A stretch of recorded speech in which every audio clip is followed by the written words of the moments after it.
আমাদের তো কোনো আপত্তি নেই, মুসলিমরা কুরবানি দেয় দিক গে না, যাদের ধর্ম তারা পালন করুক, আমাদের ধর্ম আমরা পালন করব। কুরবানি দেয় দিক, তাদের মসজিদ কেন ভাঙা হবে? তারা তাদেরটা পালন করুক, আমাদের মন্দির আমাদের থাকুক, আমরা পালন করি। 14 বছর পরে কুরবানি দিতে হবে, তখন দোষ হবে না? 14 বছর পরে যে কুরবানিটা, তখন দোষ হবে না? এখন দোষ হবে? তাহলে 14 বছর বয়স কত বড় গরুটা হতে পারে? তাহলে ওইটুকুনি গরু যদি কুরবানি দেওয়া যায়, তাহলে এখন কুরবানিটা কেন দেওয়া যাবে না?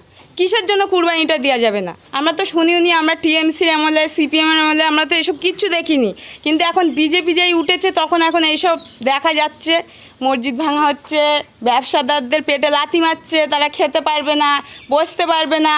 চতুর্ধারের সব বেটা ছেলে, স্বামী স্ত্রীরা সব চিন্তায় মাথা ভেঙে যাচ্ছে যে কী করে খাবে, তাদের বাচ্চা কাচ্চা কী করে মানুষ করবে। আমি এইটুকুনি আবেদন করছি মুখ্যমন্ত্রীকে, এরকম করবেন না, গরিব মানুষের পেটে লাথি মারবেন না। আপনাকে তো এনেছি, আমরাই তো এনেছি, আমরাই তো আপনাকে এনেছি।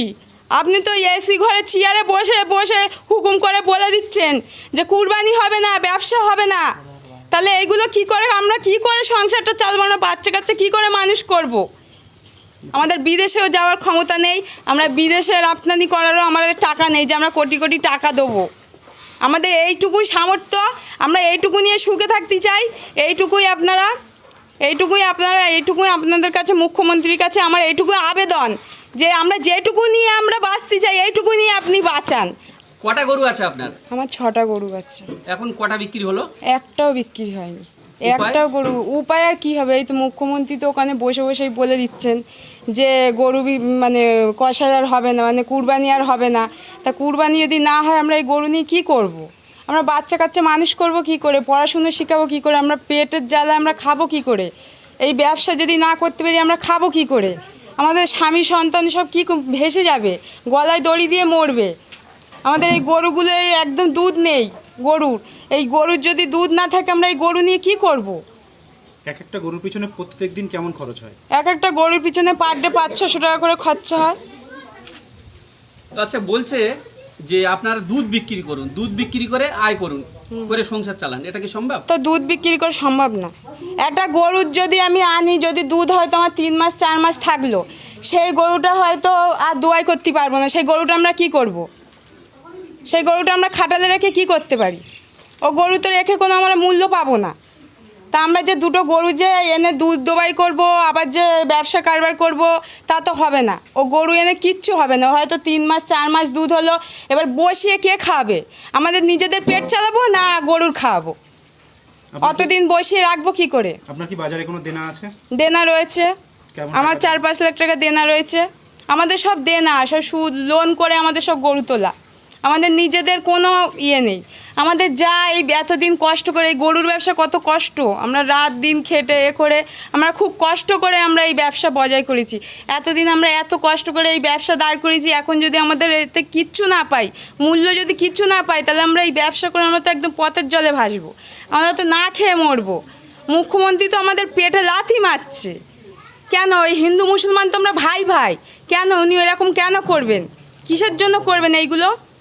আমরা তো হিন্দু মুসলমান ভাই ভাই, আমাদের তো কোনো আপত্তি নেই। মুসলিমরা কুরবানি দেয় দিক গে না, যাদের ধর্ম তারা পালন করুক, আমাদের ধর্ম আমরা পালন করব।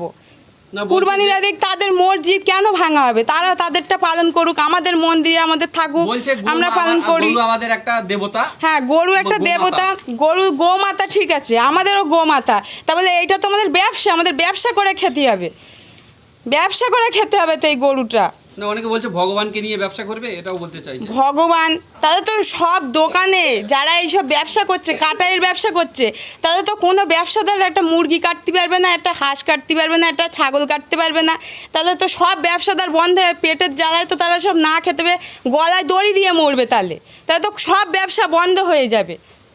14 বছর পর্যন্ত গোমাতাকে রক্ষা করতে বলছেন। আচ্ছা, এই যে বলছে যে 14 বছর অবধি যে গোমাতাকে আপনারা রাখতে পারবেন, এরপরে আপনারা 14 বছর পরে কুরবানি দিতে পারবেন, তখন দোষ হবে না?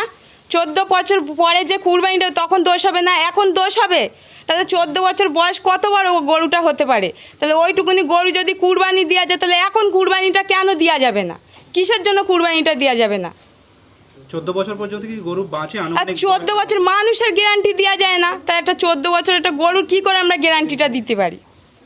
অ্যাকচুয়ালি এই আইনটা ছিল আগেকার সময় সেই 50 সালে হ্যাঁ। তৈরি করা ওই নাঙল চাষার জন্য। 1950 সালে এই নিয়মটা পালন করেছে ওনারা, মানে সে তো আমরা জানি না, আমরা তো এসব কিচ্ছু জানি না, আমরা তো শুনিও নি, আমরা টিএমসির আমলে সিপিএমের আমলে আমরা তো এসব কিচ্ছু দেখিনি, কিন্তু এখন বিজেপি যেই উঠেছে তখন এখন এইসব দেখা যাচ্ছে, মসজিদ ভাঙা হচ্ছে, ব্যবসাদারদের পেটে লাথি মারছে, তারা খেতে পারবে না, বসতে পারবে না, চতুর্ধারের সব বেটা ছেলে স্বামী স্ত্রীরা সব চিন্তায় মাথা ভেঙে যাচ্ছে যে কি করে খাবে, তাদের বাচ্চা কাচ্চা কী করে মানুষ করবে।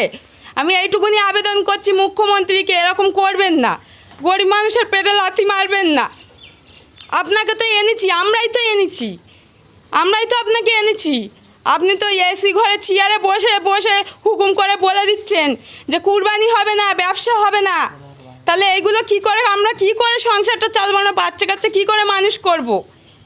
মুখ্যমন্ত্রী বলছেন সোনার বাংলা গড়ে দেবেন। সোনার বাংলা গড়ে যদি দেন তাহলে কেন গরিব মানুষরা আপনারা পছন্দ করতে চাচ্ছে না, কেন বলছে যে মুখ্যমন্ত্রী আমাদের লাথি মারছে, গরিব মানুষের লাথি মারছে, কিসের জন্য বলছে?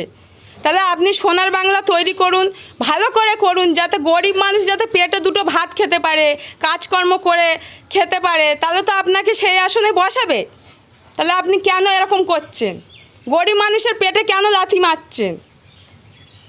অনেকে বলছে যে এই ব্যবসাটাকে আরো বড় লেভেলের ব্যবসা বা লাইসেন্স করে যারা বিক্রি করে তারা বিদেশে এক্সপোর্ট করতে পারবে, সেই জন্য মুখ্যমন্ত্রী এটা প্ল্যান মাফিক করছে। এটাকে আপনি কি বলতে চাইছেন?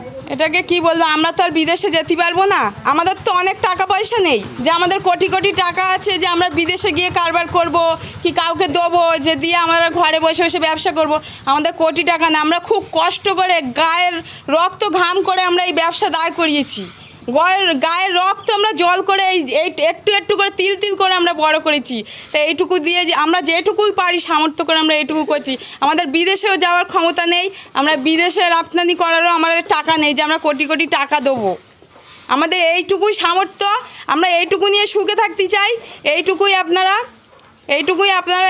আপনাদের কাছে, মুখ্যমন্ত্রীর কাছে আমার এইটুকুই আবেদন যে আমরা যেটুকু নিয়ে আমরা বাঁচতে চাই এইটুকু নিয়ে আপনি বাঁচান, আমাদের মেরে ফেলবেন না।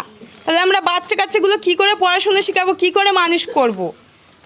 আচ্ছা, কোনো যদি এখানে কোনো খরিদ্দার আসে, কোনো পুলিশি মানে ঝামেলার মধ্যে পড়ছেন নাকি নর্মাল কোনো পুলিশ? এখন আমাদের এদিকে কোনো পুলিশ টুলিশ আসেনি,